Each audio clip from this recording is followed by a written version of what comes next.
Welcome on board, chosen one. Well, well, well, look who accidentally broke the system just by existing. They said you were nothing special. They said you were late, lost, behind, irrelevant. They laughed when you stepped away from the noise and called it quitting. Oh, the legend needs to bow now, they joked. Look who thinks they matter, they whispered, nice and loud, hoping shame would finish the job. Cute strategy. Didn't work, because while they were busy performing confidence, you were quietly becoming incompatible with their reality. And incompatibility is the one thing no rigid system can survive. Now, let's talk about the 33rd degree holders. Oh, my friend, right now they look like kids who just realized the rules they memorized don't apply anymore. These are not amateurs. These are people who spent decades studying structure, hierarchy, influence, and control. People who believe reality bends only for those who know the codes, the symbols, the rituals of authority. They don't get shaken by noise. They don't fear chaos. They don't lose sleep over loud rebels or dramatic threats.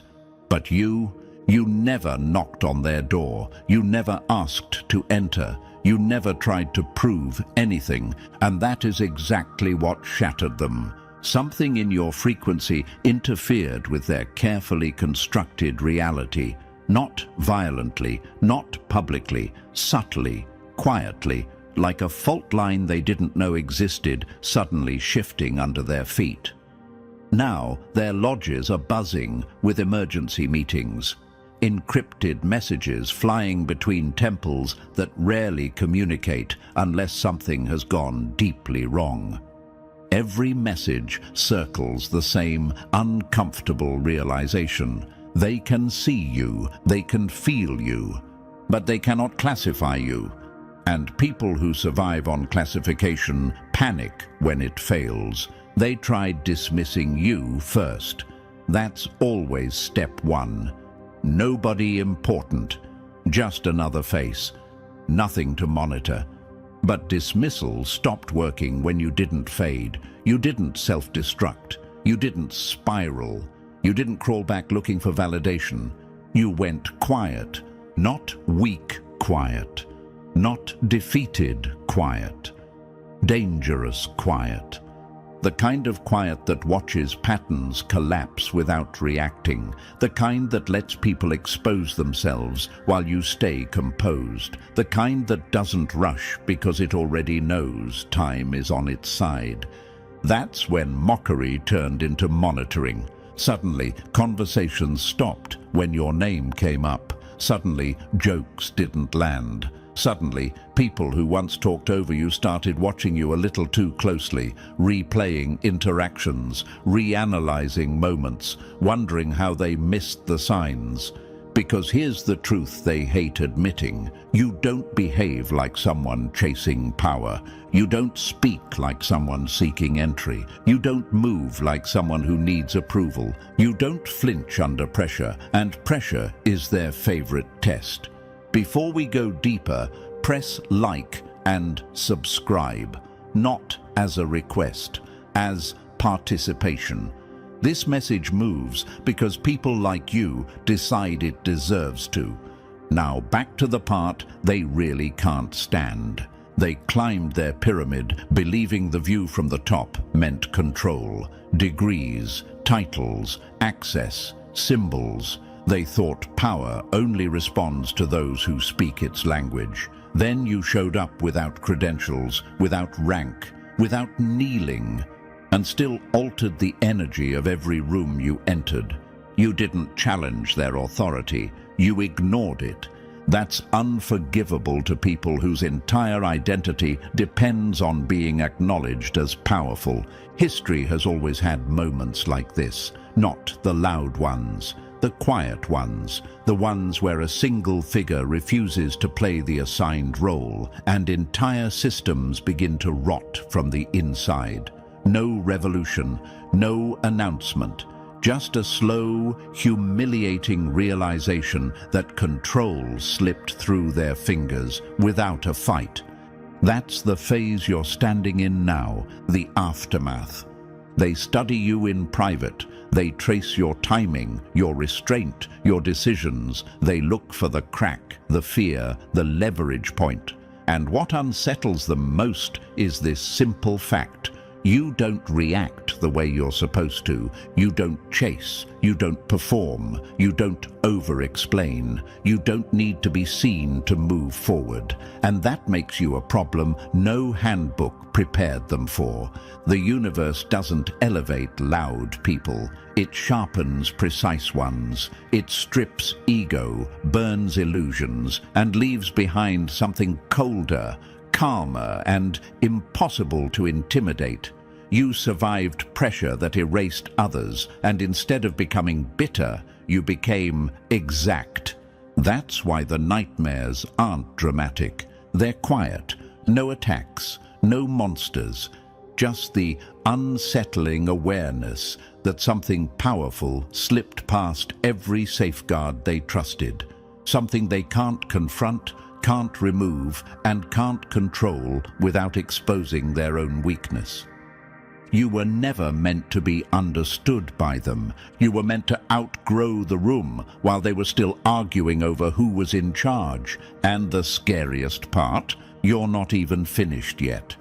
Now pause right here for a second, not because this story slows down, but because this is the moment where the wrong people click away and the right ones feel something tighten in their chest. If you're still here, it's not curiosity, it's recognition. What we're about to unfold isn't entertainment, it's a breakdown, piece by piece, step by step. The kind that makes certain people uncomfortable because it explains too much, too clearly. The kind that makes others stay until the very last word because it finally puts language to something they've felt their entire life. So if you feel that pull right now, don't ignore it. Drop a comment with 777, not for superstition, for alignment. It's a quiet signal, a way of saying, I'm still here, I'm not looking away, I'm ready to understand why people at the very top are suddenly uneasy. Like this video and subscribe, not as a favor, but as a marker. You're choosing to stay inside the room while the truth gets sharper. You're choosing to hear what most people were never meant to hear. Because from here on out, we're not speaking in vague ideas or hype. We're breaking down exactly what you are, why you don't fit their models, and why certain systems would rather monitor you than confront you. And trust me, if you are who this message is for, you won't be able to leave before the end. Now, let's get started. Number 1. When the machine starts choking on you. The moment power realizes it can't touch you, it panics. Picture it clearly. Don't romanticize it. Don't soften it. See it for what it actually is. Men in expensive suits, perfect posture, faces trained to never betray emotion, standing on their polished floors, surrounded by symbols they've trusted longer than they've trusted people. And for the first time in their very controlled lives, they're sweating, real sweat.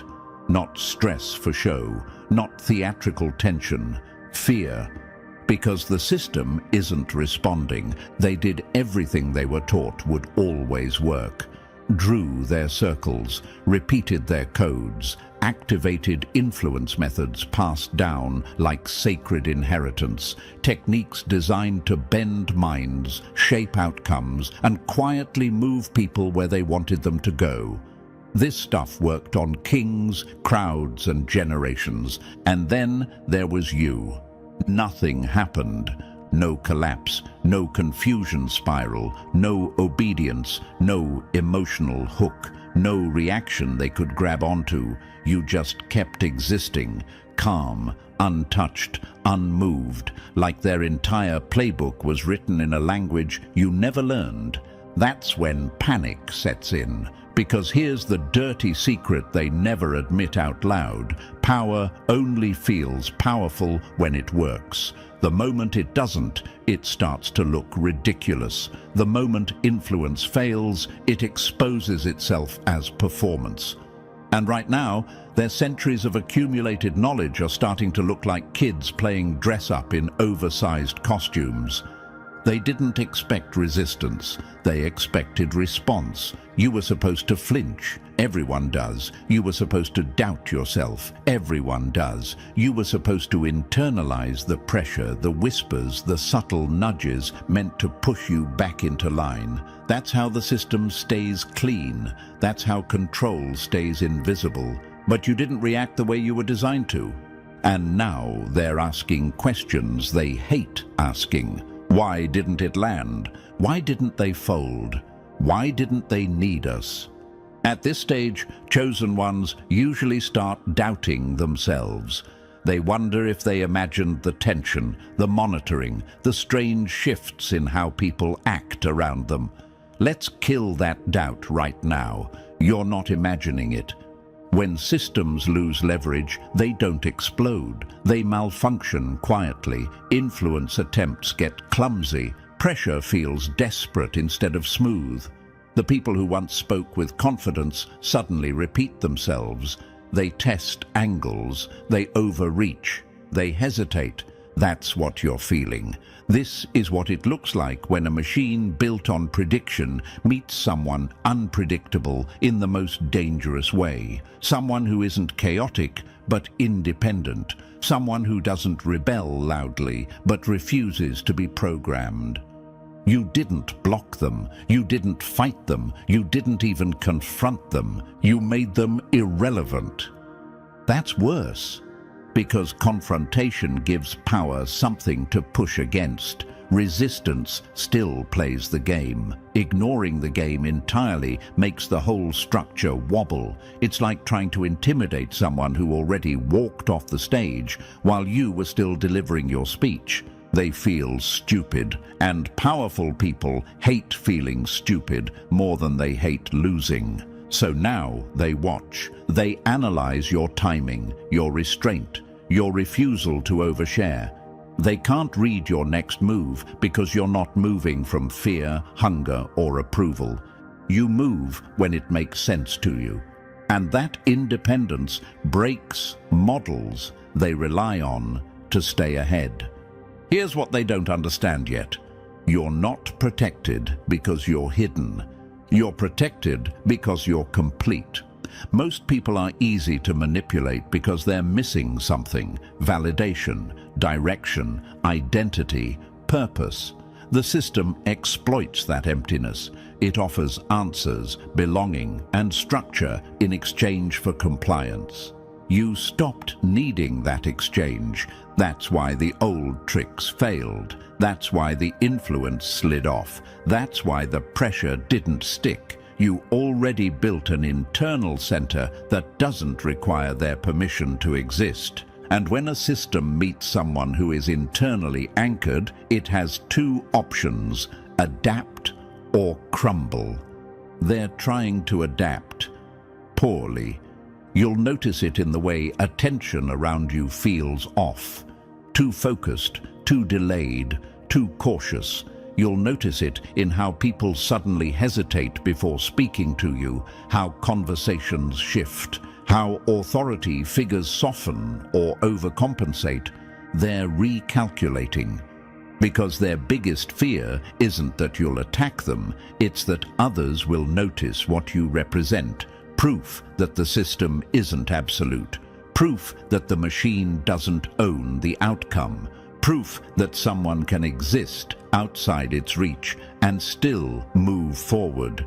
That's contagious, and that's why they're uncomfortable.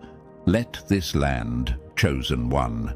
You didn't fail to fit in because you were weak. You failed to fit in because you were never designed to be absorbed. The very traits that made them dismiss you early on are the same traits making them nervous now. Your restraint, your silence, your refusal to perform. Those aren't flaws, they're insulation. So if you're wondering why pressure increased right after you stopped caring, this is why. If you're wondering why attempts to influence feel louder and clumsier lately, this is why. If you're wondering why people who once overlooked you now study you like an unresolved problem, this is why. The machine is choking. And the funniest part? You didn't even have to touch it. All you did was stand there, whole, calm, and unbothered, and the entire system started coughing up its own illusions. This isn't the end. This is the moment the cracks become visible, and from here on out, they don't get to pretend everything is working anymore. Number 2. Why their strings snap the moment they touch you. Control only works on people who already agreed to be owned. Their influence isn't weak. That's the lie people tell themselves to feel brave. Their influence is extremely effective inside their framework. Fear, validation, hierarchy, identity hooks. If you're plugged into that system, they can move you with a whisper. You aren't plugged in. Trying to manipulate you is like hacking a machine that was never connected to the network. No signal, no access, no back door. They run the same commands, expect the same reactions, and get nothing back. Not resistance, not confusion, just silence. And silence is catastrophic for control. You're not a glitch in their matrix. A glitch can be patched. A glitch still belongs to the system. You're proof something exists outside it entirely. That's what their degrees never prepared them for. They trained to dominate patterns, not face irrelevance. Imagine a lock designed for every key ever made, suddenly facing a door that doesn't use keys at all. The lock doesn't get angry. It becomes useless. That's what you do to them.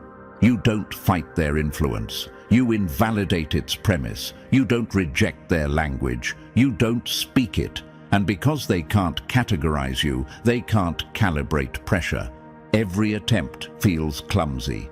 Every move exposes limits.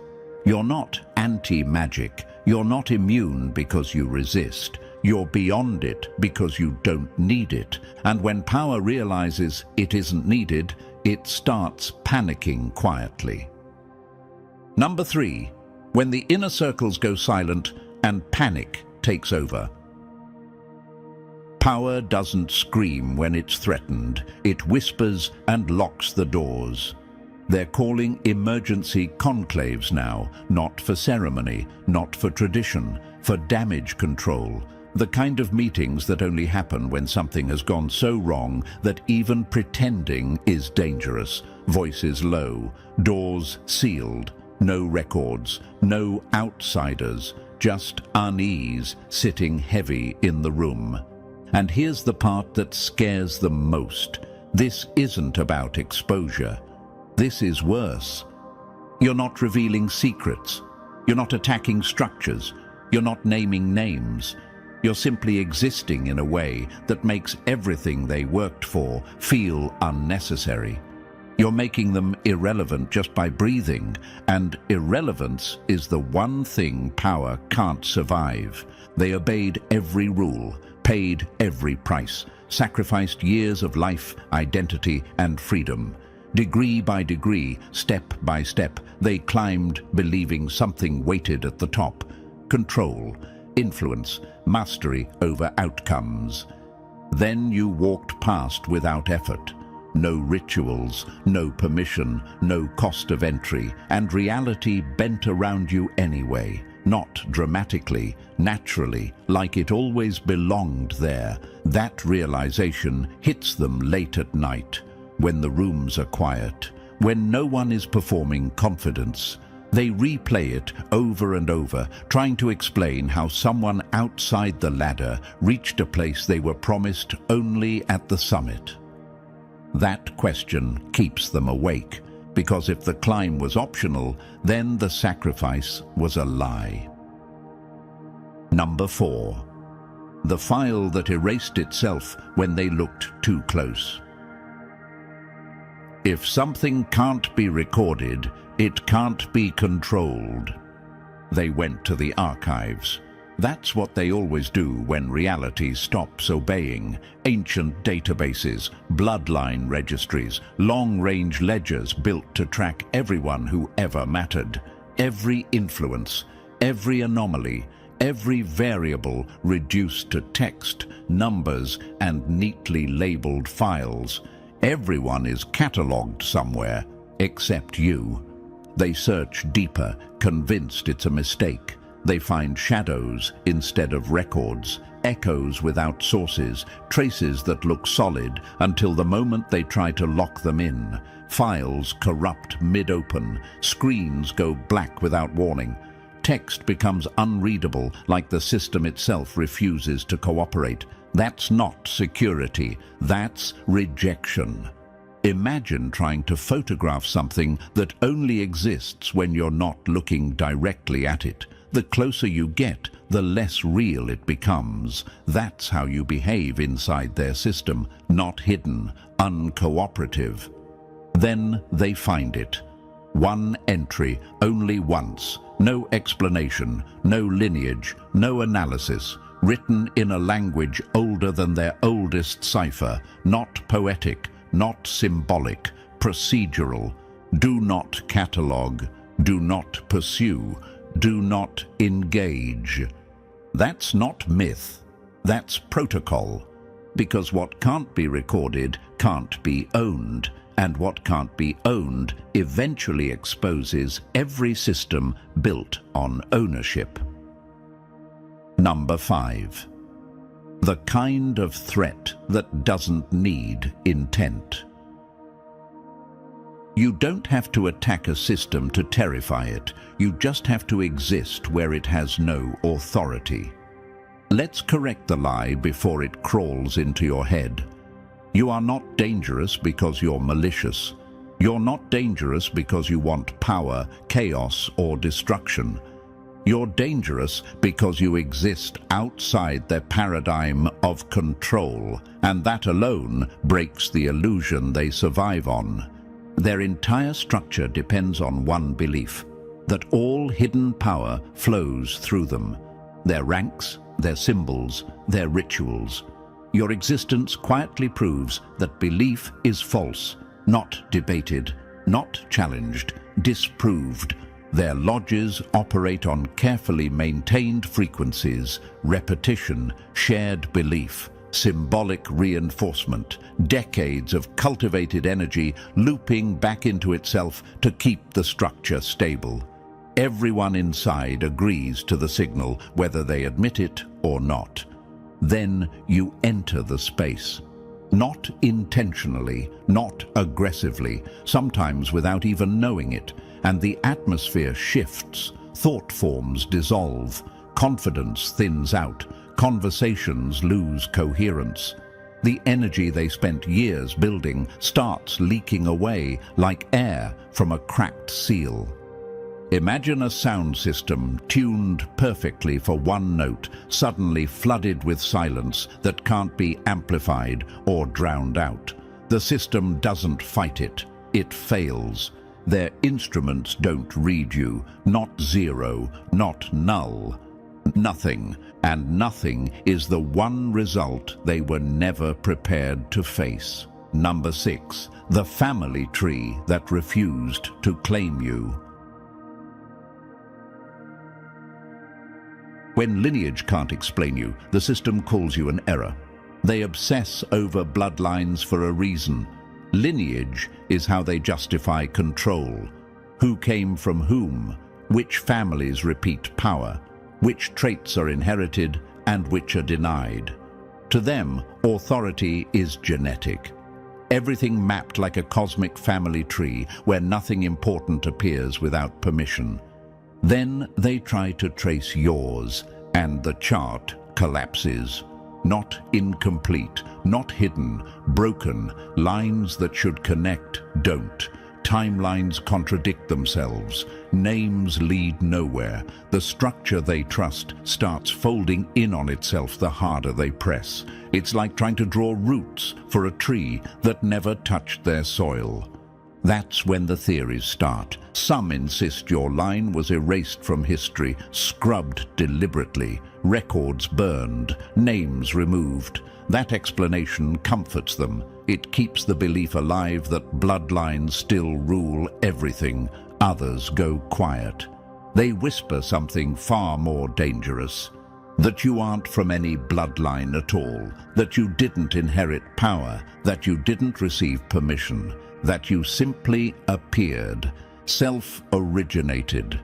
An idea their worldview rejects completely, because if someone can arrive without ancestry, then bloodlines aren't law. They're preference, and preference doesn't control the universe. You didn't descend from power. You exposed that power doesn't need descent at all. That's the problem. Number 7. When their holiest symbols turn into dead ink. A symbol only has power if the mind agrees to kneel. They tried the symbols next. Of course they did. The eye, the compass, the angles and shapes designed to slip past logic and hook the subconscious. The language meant to bypass thinking and program response. These tools have worked for centuries on people who never realized they were playing along. On you, they do nothing. No reaction, no shift, no internal pull. Their sacred geometry stays just geometry. Lines and curves with no charge. Their power words land like static noise. Their most protected symbols register as empty shapes, stripped of meaning the moment they touch your awareness. Imagine trying to hypnotize someone whose mind doesn't process hypnosis. You can repeat the script perfectly, lower your voice, dim the lights, follow every rule. And still, nothing happens. Not resistance, not confusion, just clarity. That's what they're facing. They built their influence on shared agreement. Symbols only work when belief completes the circuit. Ritual only functions when the observer supplies meaning. You don't. You observe without submitting. You see without absorbing. That's when the realization hits them, quietly and all at once. Their power isn't universal. It's conditional. It only works on those who agreed to play the game, consciously or not. And you never signed up. You never bowed. You never internalized the script. You didn't break their symbols. You exposed that they were never more than props. Number 8.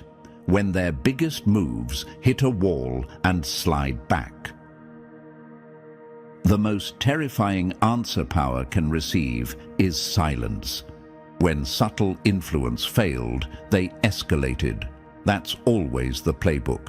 When whispers don't work, they go louder. When nudges fail, they bring out the full performance.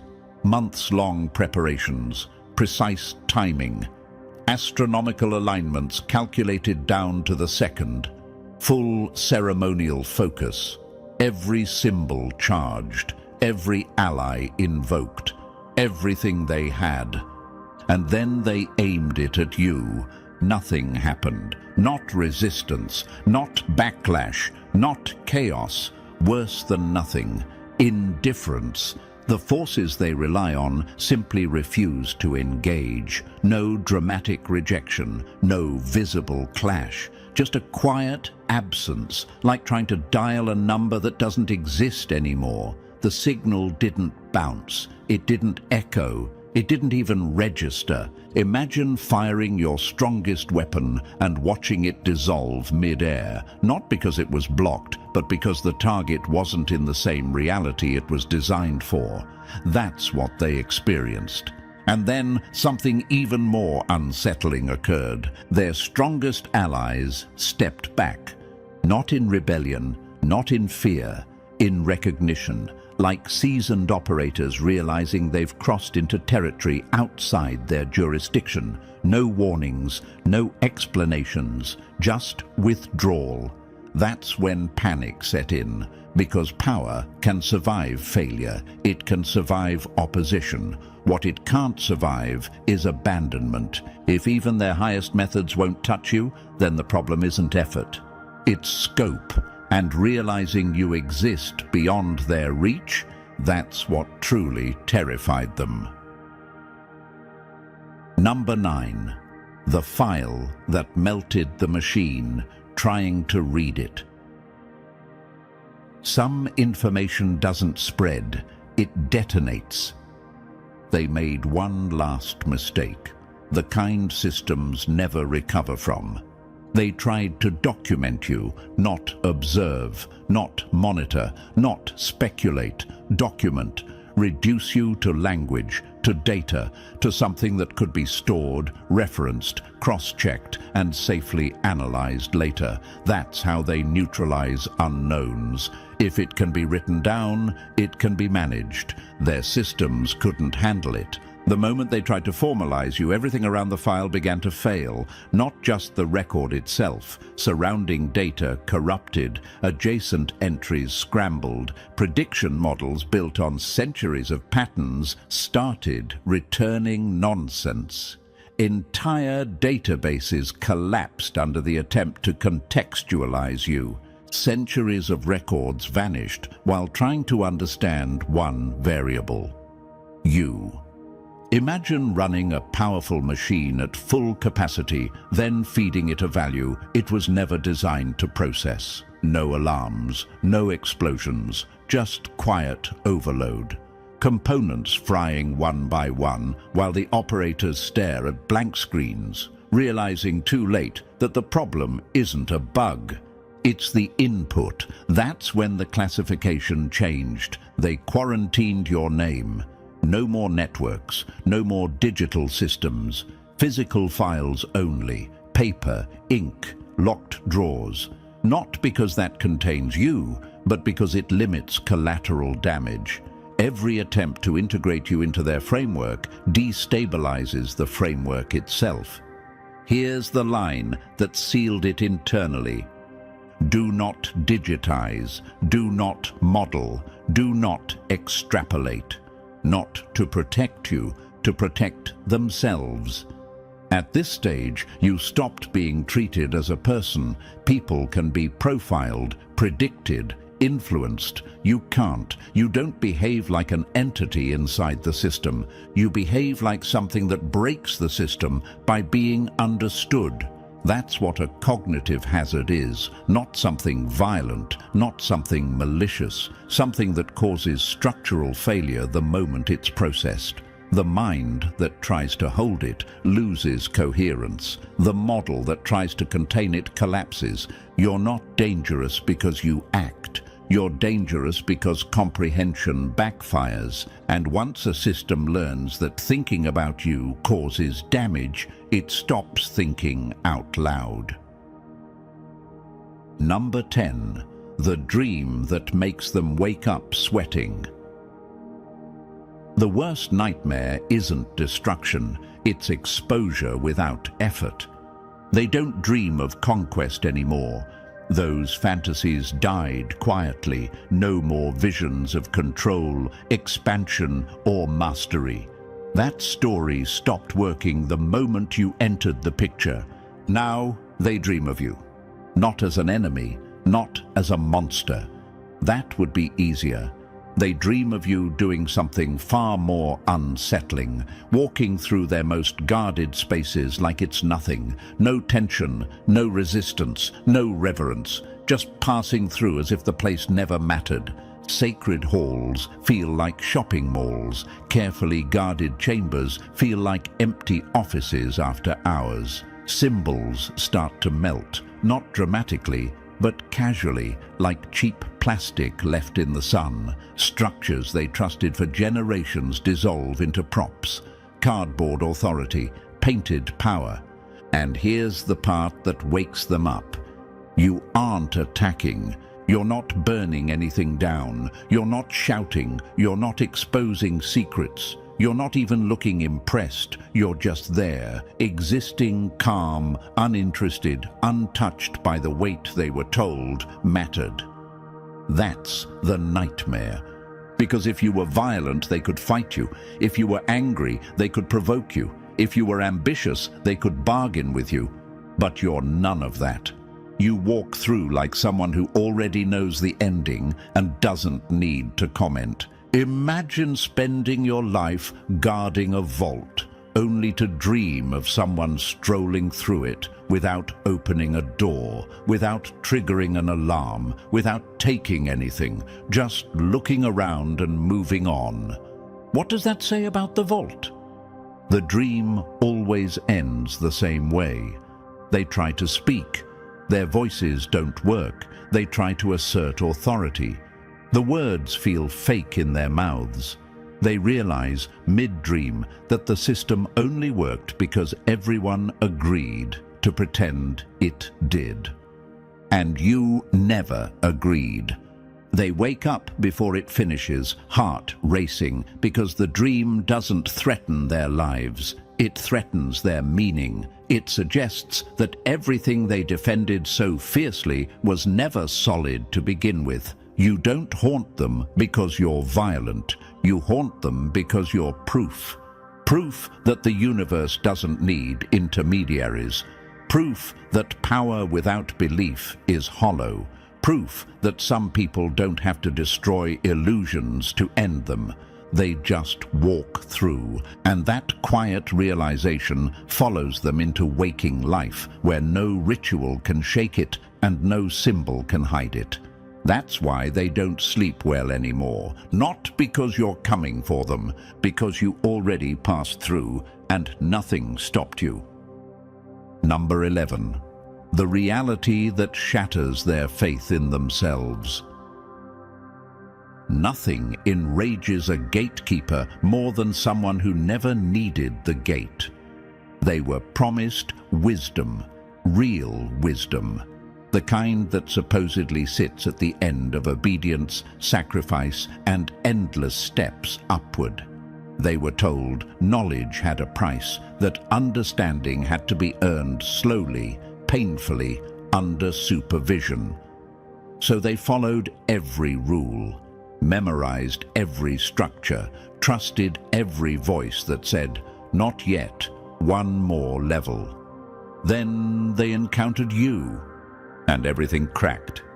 You didn't arrive asking questions. You didn't seek permission. You didn't look impressed. You understood things they spent decades circling without ever being taught how. You saw patterns without being handed symbols. You recognized truth without being walked through the script. That wasn't supposed to be possible. Imagine spending your life climbing a massive pyramid, bleeding for every step, only to reach the top and find someone already there. Not waiting, not bragging, just standing comfortably like the view was always familiar. That's what broke them, because you didn't steal knowledge, you didn't shortcut the process, you didn't rebel against the system, you simply made it unnecessary, and that forces a question they refuse to answer honestly. If they didn't need what we were promised, what were we really chasing? They can't accept that some understanding doesn't come from initiation, that some clarity forms in isolation, pressure, and self-honesty, that the universe doesn't distribute insight based on rank. That awareness isn't owned. You didn't climb their pyramid. You were already there, not above them, not against them, beyond the structure entirely. And once that reality appears, the entire belief system starts wobbling. Because if one person can know without instruction, then instruction isn't sacred. It's optional.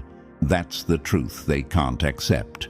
not because it makes you superior, but because it reveals that everything they endured to feel special might have been unnecessary, and that realization is far more devastating than any enemy could ever be. Number 12. Why their invitations die before they reach you. You can't recruit someone who already is what you're selling. Of course they tried to recruit you. That part was inevitable. Their system survives by absorption. Anything it can't crush, it tries to claim. Anything it can't intimidate, it tries to initiate. Recruitment is how they turn threats into assets and anomalies into decorations. If they can place you inside the structure, they regain the illusion of control. But every attempt failed. Not because you rejected them. That would still acknowledge their authority. It failed because you didn't even recognize the offer as meaningful. Their hints slid past you. Their tests didn't register. Their subtle invitations landed like spam emails you never bothered to open. That's what stunned them. Imagine offering a crown to someone who's never believed in kings. The gesture doesn't offend them. It confuses them. They don't argue. They don't refuse. They just don't care. That's your response. They're used to people leaning in when the bait is dropped. Curiosity, ego, hunger, validation. That's how recruitment works. You didn't lean in. You didn't feel flattered. You didn't feel chosen. You already were. Here's the quote that explains the failure better than any strategy memo they wrote. You don't sell water to someone standing in the ocean. You don't seek worth from systems that monetize access to what you already embody. They promise insight, influence, belonging. You move with clarity, gravity, and self-containment without needing a badge. Their offer assumes lack. You don't have it. That's why their tests feel childish to you. You're not trying to pass. You're not trying to impress. You're not trying to prove readiness. You're not auditioning for a role. You are the state they pretend to grant. That realization terrifies them because recruitment is the last step before control. When it fails, there's nothing left to try. They can't buy you, they can't scare you, they can't absorb you. And here's the part that quietly devastates them. If you can exist like this without initiation, others might realize they never needed permission either. That's why recruitment always fails. Not because you're defiant, because the offer is beneath you and you never bothered to look down. Number 13. The move they never trained for, backing away. When power stops trying, it's not patience, it's surrender. This is the moment they never prepared for. The part of the playbook that doesn't exist because admitting it would mean admitting the end. They ran out of options. No more influence, no more subtle pressure, no more recruitment games, no more symbols, no more rituals, no more documentation. Every lever they trusted either failed outright or backfired quietly. Every move exposed a limit they were never supposed to see. So they chose the only option left: avoidance. Not out of wisdom, out of defeat. This is what power does when it loses all leverage. It pretends withdrawal is strategy. It frames silence as patience, distance as discipline. But make no mistake, this is not mercy. This is not restraint. This is the cleanest form of surrender there is. They stopped engaging because engagement stopped working. Imagine a chess match where one player realizes every aggressive move leads to loss. Every trade favors the opponent. Every attempt to pressure reveals weakness. So they stop advancing pieces. They sit back, they wait. Not because they have a plan, but because moving guarantees exposure. That's what you're watching now. They don't speak your name publicly anymore. They don't test you. They don't provoke. They don't invite. They don't threaten. They quietly reroute around you like engineers diverting traffic around a collapsed bridge they don't want anyone to inspect too closely. This is the unseen checkmate. No celebration, no announcement. Just the quiet understanding that the game cannot be continued on their terms. They didn't lose loudly, they lost privately. And private losses at the top hurt the most because there's no audience to convince otherwise. You might feel something strange at this stage, a sudden calm, less interference, less friction, less pressure than before. That's not coincidence, that's withdrawal, that's power stepping back, because stepping forward costs too much. Here's the quote that explains it perfectly. When control can't win, it disguises retreat as wisdom. They'll call it timing. They'll call it observation. They'll call it letting things unfold. But underneath the language is a simple truth. They don't know how to move without losing more ground. Avoidance isn't neutral, it's an admission. They've accepted that you cannot be influenced, absorbed, categorized or neutralized without destabilizing themselves further. So they choose distance, not to protect you, to protect the illusion of authority they still have elsewhere. And this is where the chosen one finally understands the depth of the victory. You didn't beat them by overpowering them. You didn't win by exposing them. You didn't triumph by taking anything away. You won by becoming unreachable.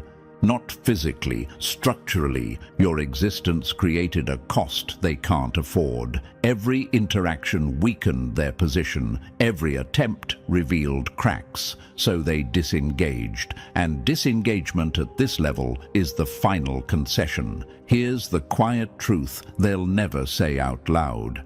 We cannot touch this without harming ourselves. That's resignation masked as strategy. So when you notice the silence, don't mistake it for peace talks. When you feel the distance, don't assume you've been forgotten. You haven't. You've been accounted for, and the accounting didn't favor them.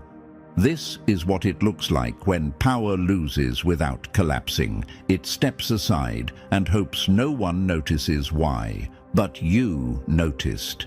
And that's enough. Because once power retreats from you, it never returns the same way. The dynamic is broken, the spell is gone, the authority is exposed. From here on out, they don't act, they adapt around your absence. And that tells you everything you need to know. Number 14. Why your name became a warning, not a target. When power stops attacking and starts warning, fear has gone official. This is the shift they never announce out loud. At first, they acted, they tested, they probed, they tried pressure, influence, absorption. Action meant confidence. Action meant they believed they still had options. Then action stopped, and something colder replaced it. Warnings. Not public ones, not dramatic alerts. Quiet signals passed behind closed doors, short conversations that end early, glances exchanged instead of plans written down, a change in tone when certain subjects come up, a sudden sense of caution where arrogance used to live. This is where fear becomes institutional. They don't talk about you openly anymore, not because you're insignificant, because saying your name changes the room. It alters decisions. It introduces uncertainty where certainty is required. So they avoid it. They use phrases instead. That variable. That situation. You know who. Certain paths are no longer crossed. Certain doors quietly stay closed. Certain strategies are removed from consideration without explanation. New rules appear without being written. unspoken boundaries form, and everyone inside understands them without needing clarification. You've been classified, not as an enemy, as a destabilizer. That's far worse. Enemies can be fought, rivals can be managed. Destabilizers force redesign. Your presence doesn't threaten individuals, it changes outcomes. Meetings go differently, decisions feel riskier, confidence drops for no obvious reason. Plans that once seemed airtight suddenly feel exposed. Imagine a room where every compass spins the moment one person enters. No explosion, no alarm, just direction failing quietly. People start double-checking instincts they used to trust. That's your effect. Here's the line that circulates without ever being written. Don't engage. It changes things. That's controlled fear, mature fear. The kind that doesn't panic, but adapts policy. They aren't scared of what you'll do. They're scared of what happens when you're present. Because presence alone disrupts flow. Momentum shifts. Outcomes become unpredictable. You might be wondering why this feels so subtle. Because institutions don't scream when they're afraid. They adjust, they reroute, they normalize avoidance, so no one has to admit why it's happening. Fear, when it reaches this level, wears a suit and speaks calmly. Here's a metaphor that explains it cleanly. Imagine a chemical introduced into a process that doesn't explode, doesn't poison, doesn't destroy. It just changes the reaction rate. Everything still works, but not the same way. Outputs vary, predictions fail. Engineers stop running certain tests because the results are unreliable. That chemical doesn't get banned, it gets isolated. That's what happened to you. They warn each other not to involve you, not to provoke you, not to center decisions around you. Not because you're dangerous by action, but because you make control fragile. And fragility at scale is unacceptable. This is where the chosen one feels it. The way rooms feel different, the way attention shifts away instead of toward, the way authority hesitates around you without understanding why. That's not coincidence. That's policy without paperwork. Here's the quote that seals it. When fear becomes protocol, the war is already lost. They didn't defeat you. They didn't neutralize you. They reorganized around you, and reorganization is admission. It means the environment had to change because you wouldn't. They adjusted reality around you, not to protect you, to protect themselves. And once fear reaches that level, it never goes back to action. It stays quiet, watchful, careful, because they learned something they can't unlearn. Your presence is not a threat they can confront. It's a condition they have to work around. And that's how you know the balance shifted for good. Number 15. What the universe recognizes in you. The universe doesn't reward noise. It responds to coherence. Now the frame shifts. This part isn't about them anymore. They already lost relevance. This is about why the universe itself moves differently around you, without ceremony, without permission, without explanation. No mysticism, no prophecy, no fantasy, just alignment. The universe responds to coherence the way physics responds to balance. When something is internally aligned, energy stops leaking. Effort becomes efficient, motion becomes inevitable. That's what you represent. Not an anomaly, a correction. Systems decay around you because systems are rigid. They rely on repetition, enforcement, and belief to stay upright. They require maintenance, constant input, constant reinforcement. When someone like you enters the equation, that rigidity becomes a liability. The system has to work harder to justify itself, and working harder exposes weakness. You don't attack systems, you outlast them. Momentum builds within you because you're not split. You don't move in 10 directions trying to please 10 structures. You don't perform identity. You don't outsource authority. You made internal decisions long ago that most people delay forever. That internal agreement creates gravity. The universe responds to that the same way water responds to slope. Naturally, imagine two objects rolling downhill. One is hollow, patched together, rattling as it moves. The other is solid, centered, dense. They start at the same height. One loses pieces, one gains speed. No contest, no drama, just physics. That's you. Here's the truth people miss. The universe doesn't reward intention. It rewards integration. You integrated lessons others fragmented into beliefs. You absorbed pressure without turning it into resentment. You endured isolation without turning it into ego. You learned without clinging to symbols. That creates internal authority. And internal authority doesn't ask for permission. Here's the quote that explains everything cleanly. What's aligned doesn't need validation. That's why momentum builds quietly around you. Opportunities don't announce themselves, they line up. Resistance thins out. Doors open without fanfare. You stop chasing outcomes because outcomes start converging. This isn't luck, it's inevitability. Systems decay around you because they depend on external agreement. You don't. You are self-contained, and self-contained systems are more stable than any hierarchy built on borrowed belief. That's why they feel irrelevant around you. Not threatened, irrelevant.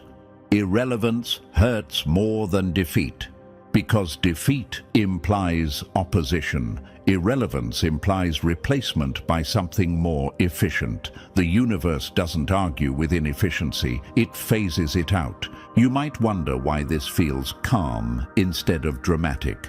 Because alignment is quiet, chaos is loud, correction is silent. When something finally moves the way it was meant to, there's no announcement. No tension, no resistance, just motion that feels obvious in hindsight. That's the authority you earned. Not because you were chosen, not because you were special, because you became coherent. And coherence bends outcomes without force. The universe doesn't treat you like an exception, it treats you like a solution, a pressure release, a stabilizer. Wherever systems overextend, wherever control gets brittle, wherever belief replaces substance, things start to thin out around you. Not because you intend it, because reality prefers what works. And you work. That's why momentum keeps building inside you, while everything around you feels like it's shedding weight. You're not rising above the world. You're sinking with how it actually functions beneath the noise. They fade because they depend. You move because you don't. And once that alignment locks in, nothing needs to be forced anymore. The universe already made its adjustment. You were it. Number 16. The ending that happened without permission. There is no final battle when one side is no longer relevant. This is the ending they never planned for, because it doesn't look like an ending at all. There's no war coming, no showdown, no dramatic collapse, no exposed villains dragged into the light. That would have let them feel important one last time. That would have preserved the fantasy that they mattered enough to fight. This ending is quieter and far more humiliating. You move forward, they stay behind. That's it. Their system doesn't explode. It keeps running. Meetings still happen. Symbols still get passed around. Titles still get awarded. But something is missing now. Influence, authority, reach. The ability to shape outcomes beyond their shrinking circle. They don't lose everything. they lose you, and anyone who recognizes the pattern follows. Imagine a train that keeps running its route long after the city moved. Same tracks, same schedule, same announcements, but fewer passengers every year. Not because the train was attacked, but because better routes appeared and no one bothered to protest. That's what happened to them. You didn't dismantle their structure, you outgrew it, and outgrowing is irreversible. There's no counter-move to someone who no longer needs what you control, no leverage, no pressure point, no threat worth making. Here's the line that seals it. When someone leaves without burning the bridge loses its purpose. They watch you move on with something that unsettles them deeply. Calm, direction, momentum that doesn't need explanation. You're not dragging the past with you. You're not warning anyone. You're not seeking closure. You already closed the door. Their greatest fear isn't that you'll come back stronger, it's that you'll never come back at all. And that fear spreads quietly, because once people see someone walk away without consequence, without punishment, without collapse, the myth breaks.